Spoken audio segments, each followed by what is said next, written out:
What's up, family? Welcome back to another legendary reaction video. Let's go. When it comes to iconic finals performances, you think of guys like 2000 Shaq, '06 Wade, 2016 LeBron James, and '09 Kobe. For all those series and all those players, there are huge implications for legacy and their overall standing in NBA history. And luckily for all of them, the stats are 100% accurate, we have play-by-play data, and tons of advanced metrics to gauge how great they were in those series. Now, when talking about those numbers, they're only available from '97 on. So what I wanted to do was go back over 30 years to Michael Jordan in his first finals appearance and separate fact from fiction and get down to the truth. You can't handle the truth! Now, when it comes to the '91 finals 30 years later, a lot of fans and analysts of this series, it was completely one-sided in the Bulls. They were heavily favored.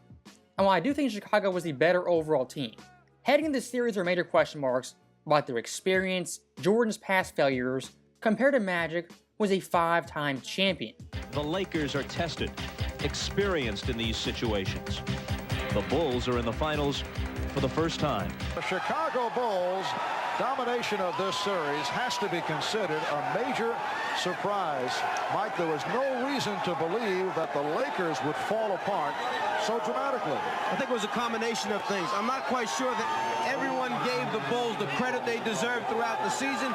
I think everyone felt the balance of power was in the West this year, that Portland, in fact, was the best team, and when the Lakers got by them, that the Lakers then were just going to put the Bulls away. But the Bulls team was a deceiving team. They did it with a very... So that right there is some very important context, and contrary to what analysts say nowadays, that Lakers team was a very, very good team. And shifting focus back to Jordan and the Bulls, one of these stats nowadays that is very, very common is clutch time scoring. And the parameters for this stat, the final 5 minutes within 5 points. Now, like I stated earlier, these stats for Jordan, until now, have never been unveiled. So, looking at the numbers right here, Jordan in the clutch in these finals, 4.7 points per game, 50% shooting, and 100% from the free throw line. Damn! Now, of course, those shooting splits are fantastic, but to add some context historically, averaging nearly 5 points per game in the clutch is virtually unheard of. And among qualifiers in league history that we have since '97, Jordan's points per game rank comes in 6th behind 2013 LeBron James, 2011 Dirk, 2 years of Jordan, and '06 Wade.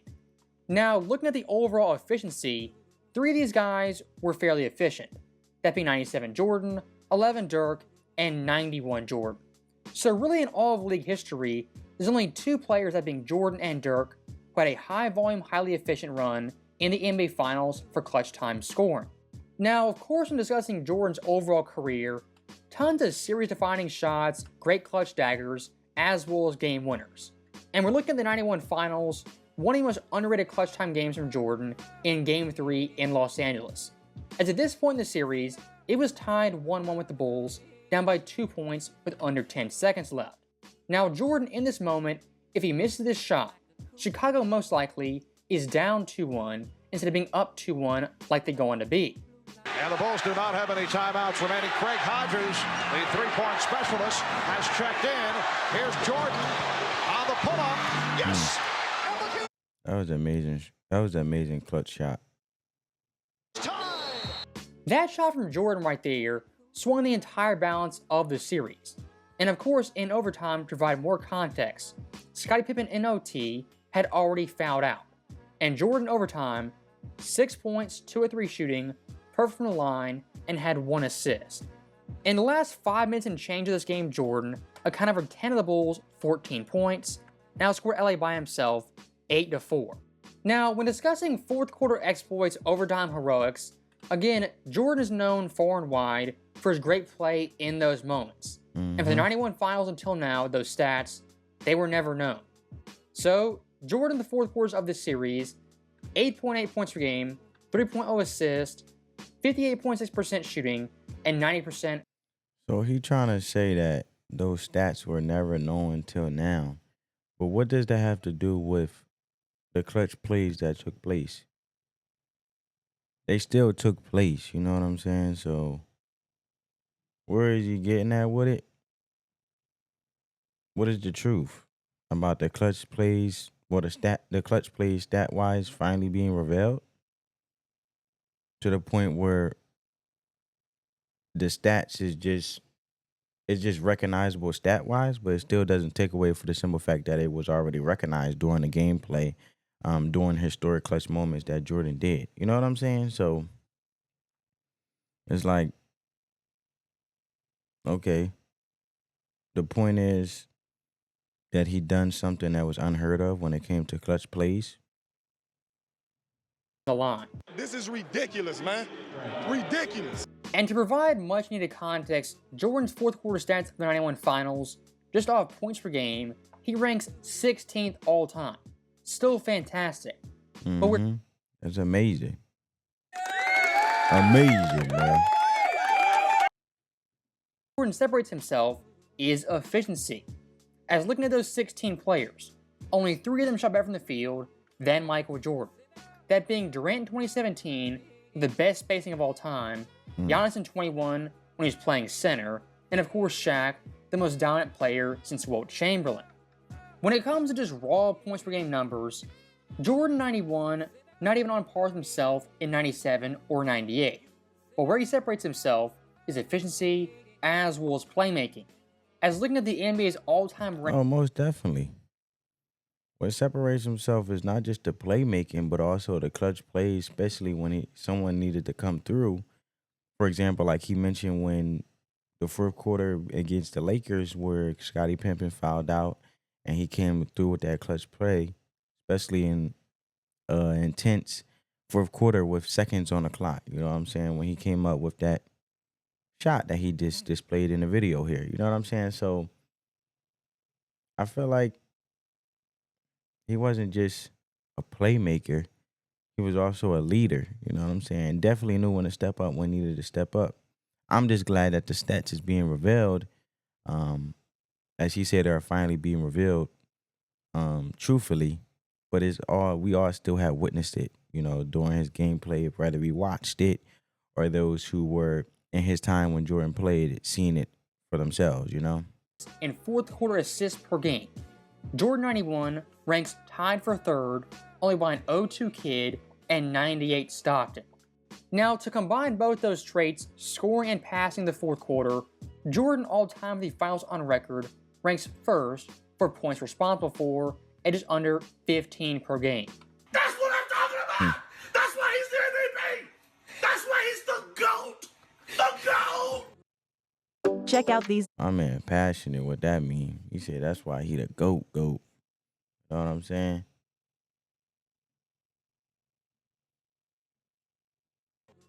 And of course, when it comes to media nowadays, they try to downplay Jordan's overall game and how well-rounded he was at his peak.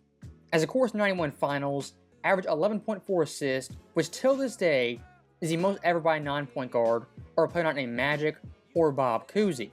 Some of the passes Jordan made in this series are just downright mind-boggling. And the closest thing we have to that in 2024, I would say is a guy like John Morant.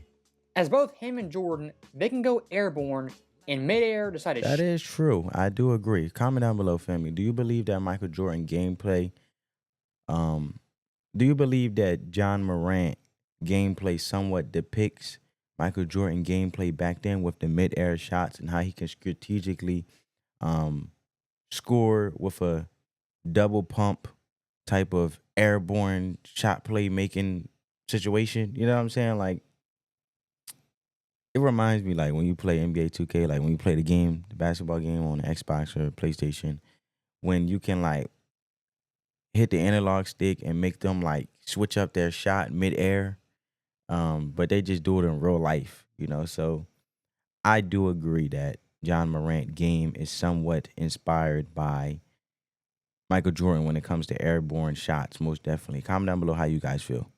or pass and dish it off for an easy assist and 2 points. Besides John Morant and Jordan, there's not really any player in league history who goes airborne, makes his choice in the air to pass or shoot. And in large part due to Jordan's hang time, the open shots Paxson got, the dunks Horace Grant got, the jump shots Bill Cartwright got, the buckets they had were just so easy. And the Bulls offense, while it was a team-oriented system, the defense is focused more times than not was solely on Michael Jordan. If you double team Jordan, it's got to be tight. You have to come big. You can't let him look across the floor, sideline to sideline. Now, also one of the big-time staples in Jordan's game was his mid-range shooting. And for all these games 1 through 5, I tracked every single shot, where he took it from, miss or make. And what I found is that Jordan in mid-range was downright frightening. Of course. His post-up, his fadeaway shot. Look how many people depict the same gameplay from. Look at Kobe. Look at LeBron trying to master, especially the post-up fadeaway. He's been mastering more of. Look how efficient Kevin Durant mid-range shot is. Lethal. Nobody can stop it. Look at Chris Paul mid-range shots. You know what I mean? He may not post up, but them joints is automatic. His 5 games combined had 30 makes on under 60 attempts. Jordan, on average in the series, took 11 mid-range shots per game and made 6 of them. I knew that Jordan was going to be. When it came to mid-range shooting, there's no question about it that Jordan is number one. I don't even have to look at stats. All-time in the NBA Finals, that ranks 3rd behind 01 Iverson and 97 Jordan. Now, unlike those guys in front of him and behind him, Jordan's overall percentage is just ridiculous. And really for the entire series, wherever Jordan shot it from, he was money. The mid-range, 54%, the line, 85%, and the paint, nearly 60%. And looking at those shooting splits, field goal percentage, true shooting percentage, they're at all-time historic levels. If you're trying to poke holes in 91 Jordan's game, you have a very tall task in front of you. But even with that being said, one of the false narratives surrounding Jordan is that after game 1 of this series, Pippen is the guy who guarded Magic. Now we saw Michael Pimpin was the guy that guarded Magic. in game 1 of the 91 finals. Doc Rivers calls MJ the greatest superstar defender in history of the game. Does Michael Jordan defense give him the all-time edge over LeBron? Comment down below, family.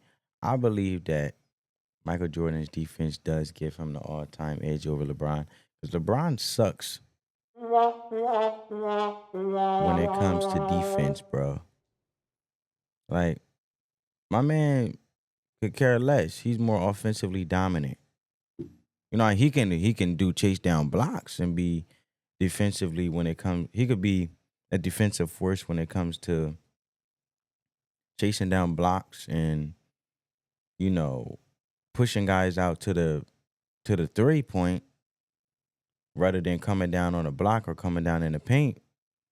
But overall, like, dog wise, like being a dog defensive wise, gotta give it to Jordan, bro.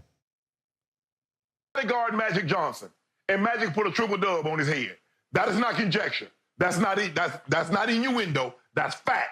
And it wasn't until Phil Jackson put Scotty, and Scotty hounded Magic all the way up and down the court, that it flipped the series.